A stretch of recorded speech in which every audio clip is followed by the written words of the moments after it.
आदाब नमस्कार, मैं शाहिद उमर। स्वागत है आप सभी का सियासत टीवी के हिंदी समाचार में। आइए देखते हैं सबसे पहले हेडलाइंस। निर्वासितों की वापसी पर कांग्रेस सांसद मनीष तिवारी का बयान, कहा यह विमान पंजाब में क्यों उतर रहे हैं।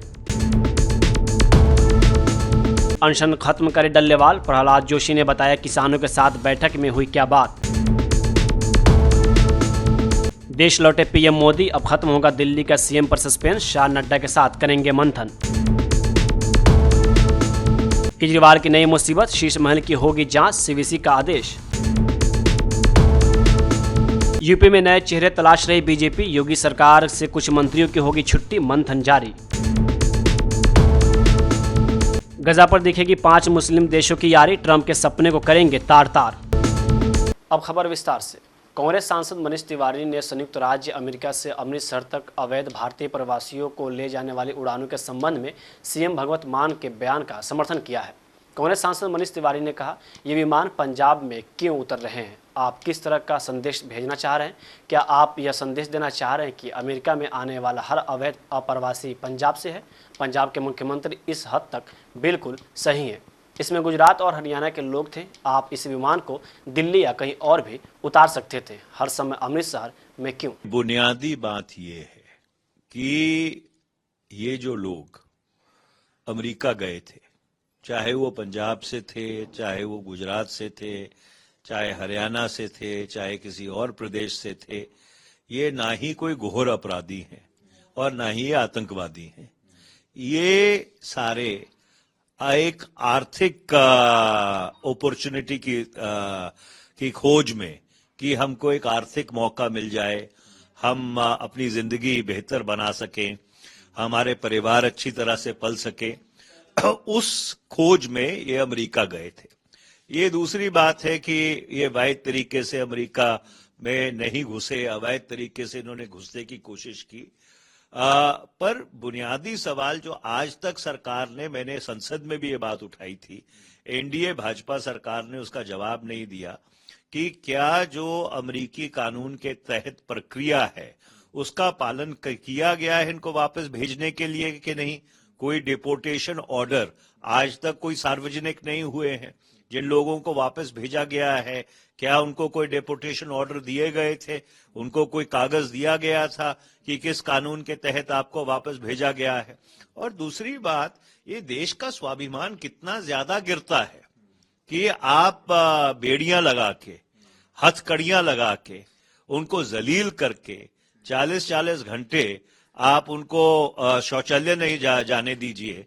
और भगवंत मान जी की बात बिल्कुल सही है कि इनको पंजाब क्यों लाया जा रहा है। पंजाब के मुख्यमंत्री भगवंत मान के बयान पर भाजपा नेता तरुण चुग ने कहा कि भगवंत मान और मनीष तिवारी पंजाब और देश की जनता को बताए कि पंजाब के भोले भोले बच्चे अवैध तरीके से क्यों गए, कैसे गए, किसने भेजा, किन दलालों के हाथ उनका जीवन खराब हुआ। 5 साल कांग्रेस की सरकार रही, 3 साल से आप पार्टी है। ये बताए कि उन्होंने इन दलालों के खिलाफ क्या काम किया है। उन दलालों को ढूंढने के बजाय बेवजह बयानबाजी कर रहे हैं। भगवंत मान व मनीष तिवारी पंजाब की और देश की जनता को बताएं कि पंजाब के भोले भाले बच्चे अवैध तरीके से क्यों गए, कैसे गए, किसने भेजा, किन दलालों के हाथों उनका जीवन खराब हुआ। और 5 साल कांग्रेस की सरकार रही, अब 3 साल से आपदा पार्टी बैठी है। ये कापदा और आपदा बताएं कि उन्होंने इन दलालों के खिलाफ क्या काम किया।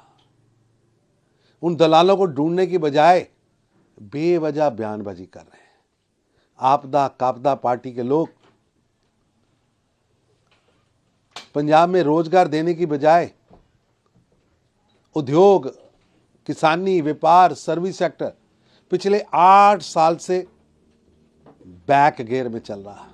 आपदा की सरकार और कांग्रेस सरकार ने पिछले 8 वर्षों में इस मकड़ जाल, इस षड्यंत्र को रोकने के लिए कोई भी काम नहीं किया और ना ही युवकों के लिए कोई नीति बनाई, ना उनके लिए नौकरियां निकाली, ना नए रोजगार के साधन निकाले।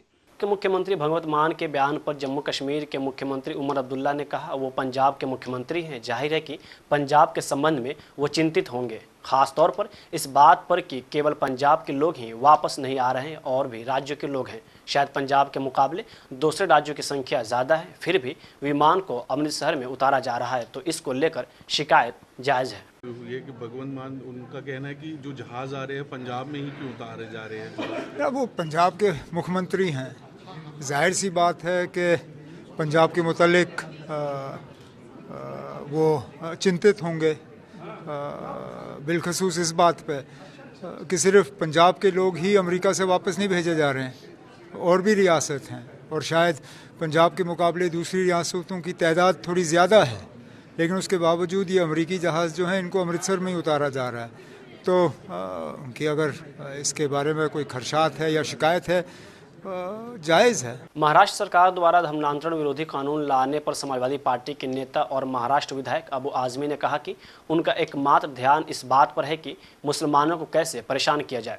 सांप्रदायिकता अपने चरम पर है, उन्हें जो करना है करने दे। कई मुस्लिम महिलाएं भी हिंदू धर्म अपना रही हैं, संविधान ने कुछ अधिकार दिए हैं। सपा प्रमुख अखिलेश यादव के आवास के बाहर बैरिकेडिंग पर कहा कि वे सपा की ताकत जानते हैं, अगर हम सड़क पर आ जाएंगे तो इनको नानी याद दिला देंगे।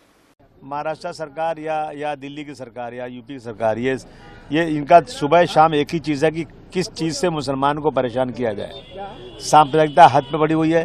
देश में आज़ादी है, एक लड़की के साथ रहे इसका कानून बनाना चाहते हैं, एक लड़का लड़के से शादी करके रहे ये कानून आज़ादी के बनाना चाहते हैं, और लिविंग रिलेशन में लड़की रह सकती है किसी के साथ, आज़ादी इतनी देना चाहते हैं। और जो 18 साल की उम्र के बाद अपनी मर्जी से शादी करे, अपनी मर्जी से अपना धर्म चुने, उस पर पाबंदी लाना चाहते हैं। हमें कोई एतराज़ नहीं बना है, जो बनाना है।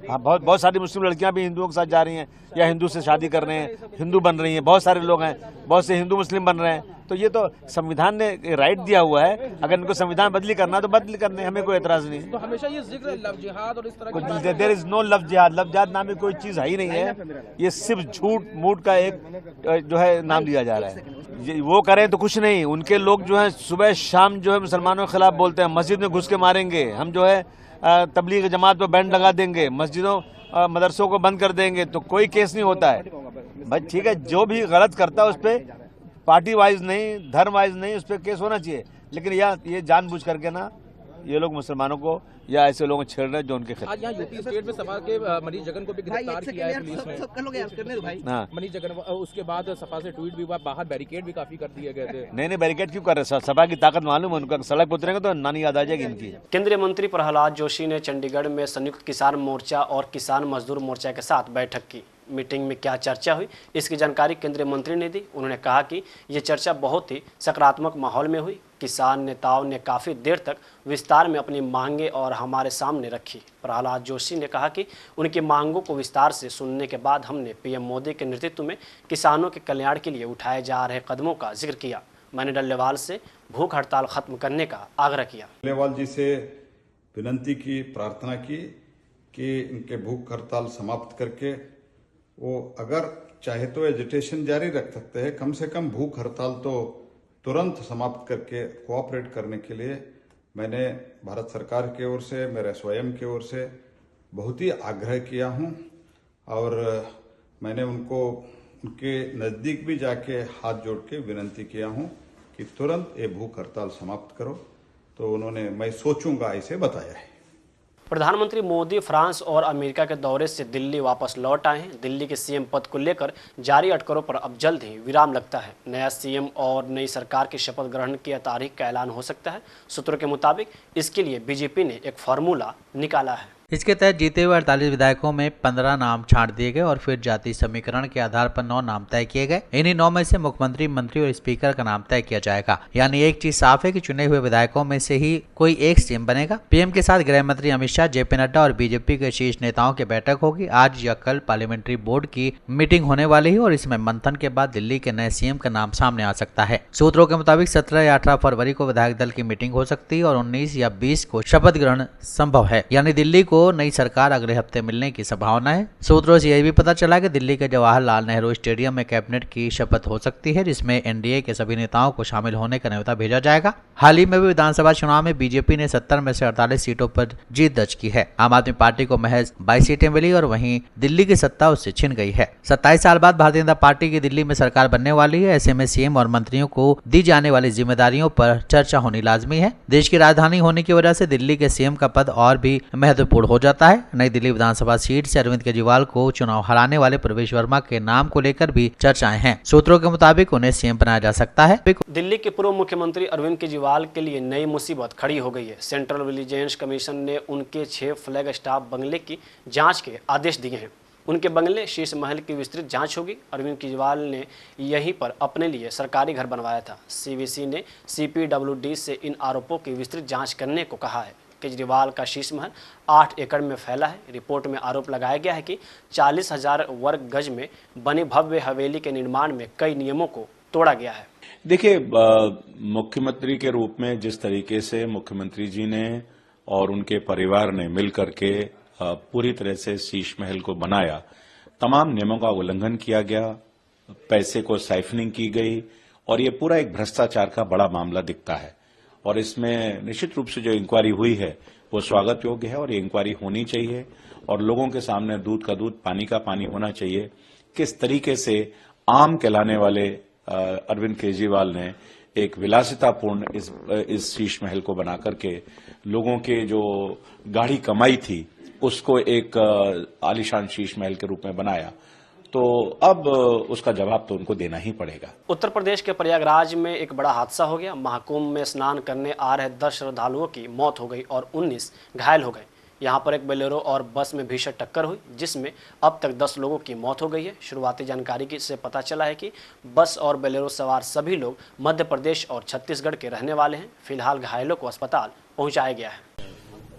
मेजा क्षेत्र में एक भीषण दुर्घटना हुई है बस और बोलेरो से।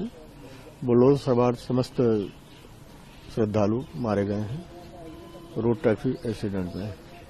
कहां से कहां आ रहे थे श्रद्धालु? ये छत्तीसगढ़ से प्रयागराज आ रहे थे और प्रयागराज से दूसरी बस जो है वो रायगढ़ जा रही थी। इनका जो है उरुआ ब्लॉक के समीप कहीं एक्सीडेंट हुआ है और बोलेरो सवार समस्त व्यक्ति मारे गए। श्रद्धालु नहाने आ रहे थे, नहा के जा रहे थे? जो जिनकी मृत्यु हुई है वो ऐसा बताया गया है कि वो स्नान करने आ रहे थे। और घायलों की हम लोगों ने श्री रामनगर में उपचार करा करके और उनको भेज दिया है। उत्तर प्रदेश की राजधानी लखनऊ में शुक्रवार की शाम पुलिस ने समाजवादी व्यापार सभा के राष्ट्रीय अध्यक्ष मनीष जगन अग्रवाल को गिरफ्तार कर लिया। पुलिस ने उन्हें उनके घर से गिरफ्तार किया। इस पर सपा में आक्रोश है। सपा के आधिकारिक एक्स हैंडल के अकाउंट से पोस्ट करके जानकारी दी गई है। वहीं इस घटना पर समाजवादी पार्टी के नेता फखरुल हसन चांद ने कहा कि बीजेपी संविधान और लोकतंत्र में विश्वास नहीं करती है। देखिए, भारतीय जनता पार्टी का संविधान और लोकतंत्र में विश्वास नहीं है। जिस तरह से मनीष जगन अग्रवाल जो व्यापार सभा के राष्ट्रीय अध्यक्ष हैं, उनके घर से रात में उठाया गया और रात में ही उनका मेडिकल कराया गया। उनको कहां ले गए ये कोई जानकारी पुलिस द्वारा नहीं दी गई। पूछा जाता रहा लेकिन कोई जानकारी नहीं दी गई। समाजवादी पार्टी के नेता कार्यकर्ता थाने गए, चौकी गए, कोई जानकारी नहीं दी गई। किसी ने कोई बात करना उचित नहीं समझा। तो लोकतंत्र में जनता की आवाज, जनता के मुद्दे उठाना अपराध नहीं है, लेकिन भारतीय जनता पार्टी जिस तरह से उसका लोकतंत्र में विश्वास नहीं है, वो अलोकतांत्रिक काम कर रही है। वो समाजवादियों की और विपक्ष में उठ रही आवाजों को दबा देना चाहती है, इसलिए इस तरह की कार्रवाई कर रही है। समाजवादी पार्टी का रास्ता संघर्ष का रास्ता है, संविधान का रास्ता है। हम उस रास्ते पे चलते हुए इस लड़ाई को लड़ने का काम करेंगे। नहीं, देखिए, कोई प्रोटेस्ट की कॉल नहीं थी, ना अभी तक कोई ऐसा कोई कार्यक्रम है पार्टी की तरफ से, ना ऐसा कोई निर्देश दिया गया है। आदरणीय अखिलेश यादव जी की आज प्रेस भी है। समाजवादी पार्टी समझती है कि अगर उनको जेल भेज दिया गया है तो पुलिस प्रशासन को उसकी जानकारी देनी चाहिए, क्योंकि कानून है। आपको भी कानून का पालन करना पड़ेगा, परिवार को बताना पड़ेगा, पार्टी को बताना पड़ेगा कि आपने उसको कहां लेके गए। ये भारतीय जनता पार्टी की सरकार, क्योंकि इनका लोकतंत्र संविधान में विश्वास नहीं है, इस तरह के अलोकतांत्रिक कार्य कर रहे हैं। किसी को भी किसी के घर से उठा लेते हैं, जेल भेज देती है। ये भी बताना उचित नहीं समझते कि किन मामलों में उनकी गिरफ्तारी की गई है या उनको कहाँ रखा है। भाजपा ने जिस तरह से लोकतंत्र को दबाने का काम किया, लोगों की आवाज को कुचलने का काम किया, आज भी ये डरी हुई सरकार है। जब ये कुछ अलोकतांत्रिक करते हैं तो ये डरते हैं। ये डरने के बाद ये पुलिस और प्रशासन को आगे करते हैं कि किस तरह से अगर कोई आंदोलन होता है तो उसके दबाने का काम किया जाए। इसलिए समाजवादी पार्टी के नेता कार्यकर्ता अपने नेता के आगे के निर्देश का इंतजार कर रहे हैं। वहीं भारतीय जनता पार्टी के उत्तर प्रदेश इकाई में नए जिला अध्यक्षों की सूची को लेकर पार्टी के राष्ट्रीय महामंत्री विनोद तावड़े मंथन कर रहे हैं। हालांकि ये मंथन सिर्फ जिला अध्यक्षों के नाम तक सीमित नहीं है, बल्कि यूपी में मंत्रिमंडल में समायोजन करने वाले चेहरों के नाम पर भी चर्चा की जा रही है। विनोद तावड़े बोर्ड निगम आयोग में सदस्यों और अध्यक्षों के खाली पड़े पदों पर भी चर्चा कर रहे हैं। बीते दिनों विनोद तावड़े ने बैठक के बाद भारतीय जनता पार्टी के प्रदेश के अध्यक्ष भूपेंद्र चौधरी और महामंत्री संगठन धर्मपाल से उन भाजपा कार्यकर्ताओं के नाम पर चर्चा की जिनका मंत्रिमंडल और बोर्ड निगम आयोग में समायोजन किया जा सके। सबसे पहले बात करें बीजेपी के जिला अध्यक्षों की, तो दावा किया गया है कि बहुत विवादों के बीच विनोद तावड़े की मौजूदगी में भाजपा ने 98 में से 65 से 70 संगठनात्मक जिलों में जिला अध्यक्षों के नाम तय कर लिए हैं। आज बीजेपी हाईकमान की तरफ से हरी झंडी मिलने के बाद सूची जारी किए जाने की संभावना है। सूत्रों के माने तो पार्टी के नए प्रदेश अध्यक्ष की घोषणा फरवरी के आखिरी हफ्ते में हो सकती है। विनोद तावड़े ने इस मामले में भी सीएम योगी समेत पार्टी के वरिष्ठ नेताओं से मिलकर राय बनाई है, जिसकी रिपोर्ट दिल्ली जाते ही हाईकमान को दे देंगे। जिला अध्यक्षों की सूची जारी होने के बाद प्रदेश अध्यक्ष चुनाव के प्रभारी पीयूष गोयल लखनऊ जाएंगे, फिर नामांकन के साथ प्रदेश अध्यक्ष बनेगा। राजद नेता मनोज कुमार झा ने तेलंगाना के सीएम रेवंत रेड्डी के बयान पर प्रतिक्रिया व्यक्त करते हुए कहा कि हमारे लिए यह मुद्दा महत्वपूर्ण नहीं है कि कौन किस जाति से आता है, बल्कि यह जरूरी है कि बैकवर्ड क्लास के लिए कौन राहत दे रहा है। और जातीय जनगणना पर प्रधानमंत्री की चुप्पी चिंता का विषय है। उन्होंने कहा कि जातिगत जनगणना जैसे महत्वपूर्ण मुद्दों पर प्रधानमंत्री की चिंता दिखनी चाहिए, लेकिन बिहार में जातीय सर्वे को 9वीं अनुसूची में शामिल करने के लिए कोई कदम नहीं उठाए गए हैं। मेरा मानना है कि हमारे मुद्दे ये नहीं होने चाहिए। बैकवर्ड क्लास के लिए कौन रिलीफ देने की बात करता है, कौन नहीं करता है, ये महत्वपूर्ण है। जातिगत जनगणना पे प्रधानमंत्री जी की चुप्पी और लगातार चुप्पी वो चिंता का विषय होना चाहिए। ये सब जानते हैं कि कैसे उनकी जाति को जब वो मुख्यमंत्री बने तो संलग्न कराया गया वहाँ की गुजरात की सूची में, लेकिन हमारे लिए ये विषय महत्वपूर्ण नहीं है। हमारे लिए विषय महत्वपूर्ण है कि सामाजिक न्याय के व्यापक सरोकारों के लिए प्रधानमंत्री जी की चिंता सतही है या नहीं है। और सतही इसलिए दिखती है कि जातिगत जनगणना जैसे ज्वलंत मुद्दे, जैसे बिहार के सर्वेक्षण को, जातिगत सर्वेक्षण को 9वीं अनुसूची में शामिल कराने के लिए कोई प्रोएक्टिव स्टेप ना लेना, ये हमारे लिए सामूहिक चिंता का विषय होना चाहिए, ना कि वो व्यक्तिगत तौर पे किस जाति से आते हैं या नहीं आते हैं। हमने सदन में भी इस पर माननीय MEA जयशंकर जी को कहा था कि ये असहज करता है जो छवियां हम देखते हैं, पाँव में बेड़ी, हाथ में बेड़ी, वो हो सकता है अमेरिका के लिए इलीगल सिटीजन है, इलीगल इन्फिल्ट्रेटर भी कह लीजिए, ये शब्द ज़्यादा आजकल चलता है, लेकिन हमारे देश के तो नागरिक हैं। एक गरिमा भारत जैसे विशाल देश के नागरिक की कहीं जो होनी चाहिए उसका अभाव दिख रहा है। माननीय जयशंकर जी ने पुराना डेटा भी दिया था, हमने पुराने दौर के भी डिपोटेशन को देखा है, लेकिन इस तरह से अमानवीय तरीके से नहीं देखा था। सरकार इसके लिए पहल करे। ये अमानवीय तरीका, मैं बार बार कह रहा हूं, अनसेटल करता है। केंद्रीय कौशल विकास विभाग के राज्य मंत्री जयंत चौधरी IIT के दीक्षांत समारोह में भाग लेने पटना पहुंचे। पटना पहुंचते ही जयंत चौधरी ने पत्रकारों से बात करते हुए कहा कि आज से CBSE की परीक्षा शुरू हो रही है। एग्जाम देने वाले सभी परीक्षार्थियों को मैं शुभकामनाएं देता हूं। प्रधानमंत्री मोदी ने पहले ही सभी लोगों से कहा कि बच्चे किसी हालत में परीक्षा का तनाव न लें। समारोह में मैं भाग लूंगा। जो ग्रेजुएटिंग क्लास है, जो हमारे फैकल्टी मेंबर्स हैं, जो हमारे बोर्ड ऑफ गवर्नर्स हैं, IIT के डायरेक्टर, सबसे बातचीत होंगी और मेरे लिए बड़ा एक खास अवसर। क्या लगता है सर, बिहार में भी स्किल डेवलपमेंट और बेहतर होना चाहिए सर? आप आए हैं सर, तो कुछ नया कदम से देखने को प्रधानमंत्री का इसमें विजन है और वो बल देते हैं, और अभी बजट में भी हमें विशेष योजना मिली है। पटना में स्किल इंडिया इंटरनेशनल सेंटर का हमें गठन करना है।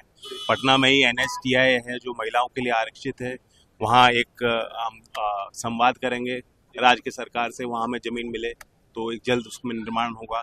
और जो ITI अपग्रेड स्कीम है पूरे देश में जो लागू होनी है उसमें भी बिहार की अच्छी भूमिका रहेगी। वही डोनाल्ड ट्रंप के गजा को लेकर दिए गए बयान के बाद अब 5 मुस्लिम देश गजा के मामले पर एक हो गए हैं। दरअसल डोनाल्ड ट्रंप ने गजा को लेकर कहा कि वो गजा को अमेरिका के कब्जे में ले लेंगे। इसके बाद अब सऊदी अरब 20 फरवरी को एक समिट होस्ट करने वाला है। इस समिट में डोनाल्ड ट्रंप के गजा को अमेरिका के कब्जे के करने के प्रस्ताव पर चर्चा की जाएगी। जॉर्डन के राष्ट्रपति से मुलाकात के बाद डोनाल्ड ट्रंप ने कहा था कि मैं गाजा में शांति चाहता हूं। मैं चाहता हूं कि गाजा में रहने वाले लोगों को जॉर्डन या अन्य मुस्लिम देशों में शिफ्ट किया जाए और गाजा को मैं अमेरिका के कब्जे में ले लूं। ट्रंप ने कहा कि अगर ये प्रस्ताव सभी को मंजूर होगा तो मैं मिस्र को भी इसमें शामिल करूंगा। सऊदी अरब के साथ साथ मिस्र, जॉर्डन, कतर और UAE इसमें शामिल होगा। इसी मुद्दे पर 27 फरवरी को मिस्र की राजधानी काहिरा में अरब लीग की मीटिंग में भी चर्चा होगी। एक सोर्स ने बताया कि फिलिस्तीन के अध्यक्ष भी इस मीटिंग में शामिल होंगे। डोनाल्ड ट्रंप के फिलिस्तीनियों को गाजा से हटाने के प्रस्ताव पर बांग्लादेश में फिलिस्तीन के राजदूत ने इस प्रस्ताव का मजाक बनाया है। उन्होंने कहा है कि ट्रंप भड़के हुए सांड की तरह फैल रहे हैं जो नीतिगत रूप से सही नहीं है। उन्होंने आगे कहा है कि ट्रंप जिस तरीके का रवैया अपना रहे हैं उससे वहां शांति के बजाय और ही ज्यादा लोग भड़केंगे। ट्रंप ये नहीं जान पा रहे हैं कि गाजा के लोग क्या चाहते हैं। फिलिस्तीन के राजदूत ने कहा है कि कुछ लोगों को आप एक वक्त के लिए शिफ्ट कर सकते हैं लेकिन गाजा को खाली कराने की मंशा रखना ठीक नहीं है। जॉर्डन में 2 मिलियन से ज्यादा फिलिस्तीनी रहते हैं। साथ ही देश की 11 मिलियन की आबादी में से आधे से ज्यादा फिलिस्तीनी मूल के हैं।